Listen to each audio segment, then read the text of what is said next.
Okay, మాకు ఒక చివరిగా చాలా రోజుల నుంచి కూడా ఒక సందిగ్ధం అంటే ఒకప్పుడు అందరికి తెలిసిందే, మా ద్వారా కూడా మా ఛానల్ ద్వారా కూడా చాలా మందికి తెలియాల్సింది. కాంశీరామ్ గారు పెళ్లి సిద్ధాంతం ఏంది? కాన్షీరామ్ గారి పెన్ను సిద్ధాంతం అనేది చాలా గొప్ప ప్రశ్న వేశారు రాజేష్ గారు.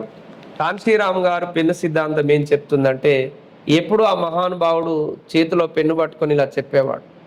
దీని యొక్క ఉద్దేశం ఏంటంటే, ఈ సమాజం అంతా ఎక్కువగా చదువుకున్నటువంటి సమాజం, అక్షరాస్యత ఎక్కువగా లేని సమాజం మనది.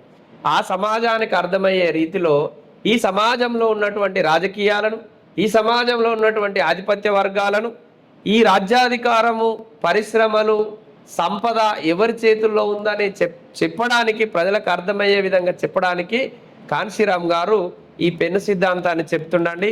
ఇలా చూసినట్టయితే ఈ సమాజంలో ఉన్నటువంటి దోపిడి వర్గాలు, ఈ సమాజంలో ఉన్నటువంటి దోపిడి వర్గాలు వీళ్ళు ఎంత శాతం ఉంటారు? వీళ్ళు 15% ఉంటారు. ఈ సమాజంలో ఉన్నటువంటి శ్రామిక వర్గాలు, ఈ సమాజంలో ఉన్నటువంటి బీసీలు, ఎస్సీలు, ఎస్టీలు, మత మైనారిటీలు, ముఖ్యంగా వీళ్ళంతా బహుజనులు.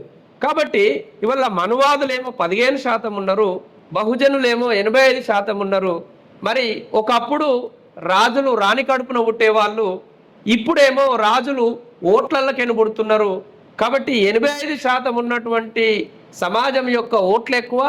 కాబట్టి మనకు అన్ని రంగాలలో 85% వాటా కావాలి అని అర్థమయ్యే విధంగా ఈ పెన్ను సిద్ధాంతాన్ని కాన్షీరామ్ గారు చెప్తారు.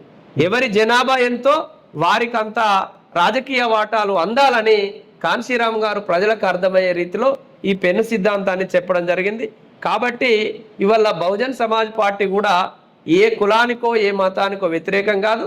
సమాజంలో ఎవరి జనాభా ఎంతో అన్ని రంగాలలో వారికంత వాటాలు ఉండాలి అని చెప్తున్నటువంటి ఒక గొప్ప రాజకీయ సిద్ధాంతం బహుజన్ సమాజ్ పార్టీ యొక్క రాజకీయ సిద్ధాంతం.